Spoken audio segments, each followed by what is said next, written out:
Yes, at Thursday's meeting, we had some lengthy discussion regarding our pollution control and flood reduction ordinance.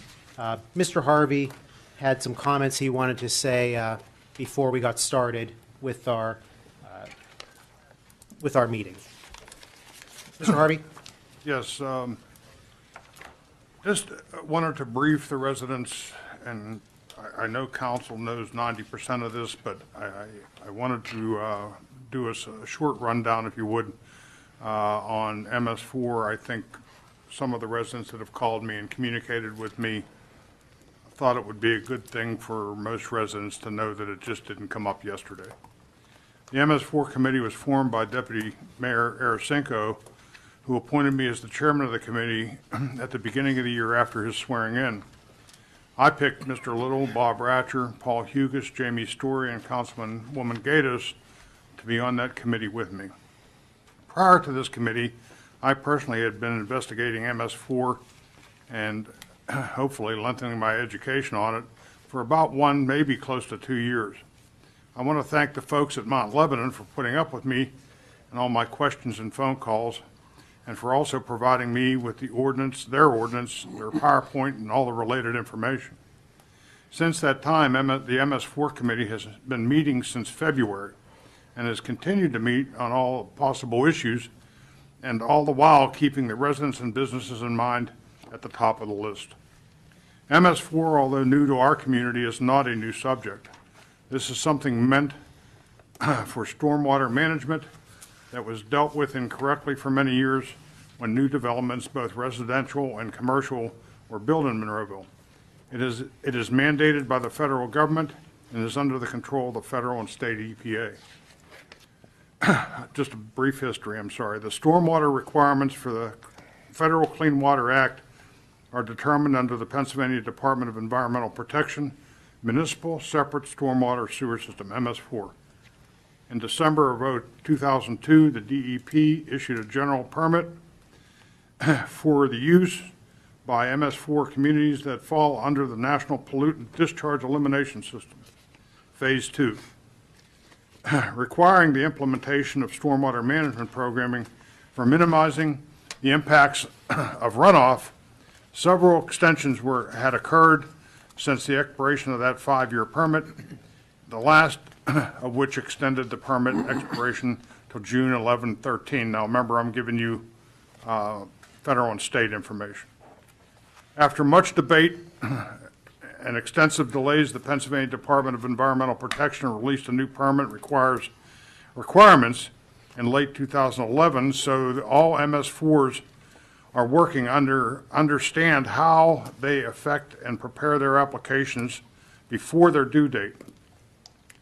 Under the MS4 program, permittees are required to incorporate the following 6 elements known as minimum control measures into their stormwater management programs, and they are public education and outreach, which I think we've been doing, public involvement and participation, illicit discharge detection and elimination, construction of site runoff control, post-construction stormwater management in new developments and redevelopments, pollution prevention, and good housekeeping for the municipal operations and maintenance.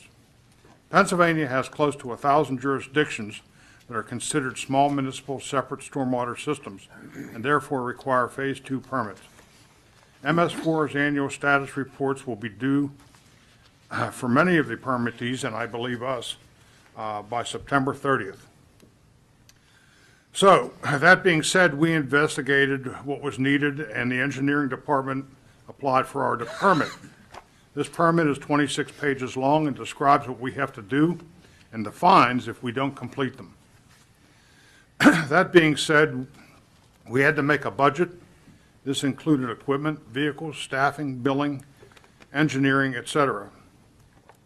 We then had to review everyday projects like street sweeping and capital projects such as Logan's Ferry Road, that would be estimated at $200,000. Lower Old Ramsey Road, estimated at $450,000. The Willow Hedge Plan, estimated at $170,000.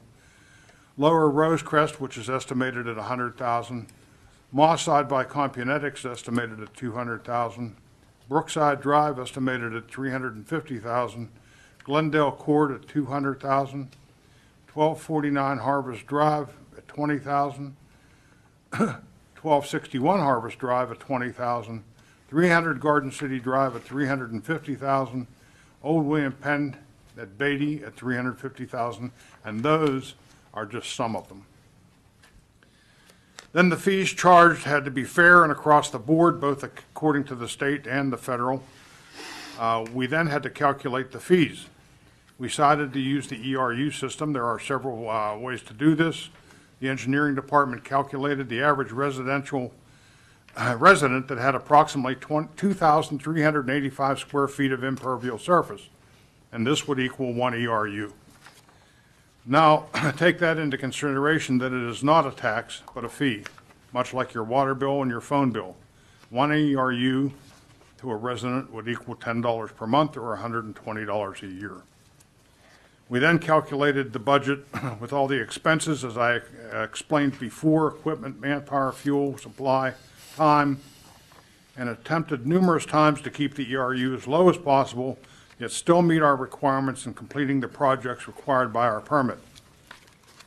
With all those facts into consideration, the ERU was set at $10 a month, and the residents and the businesses were calculated with the total surface with 1 ERU, again, equaling 2,385.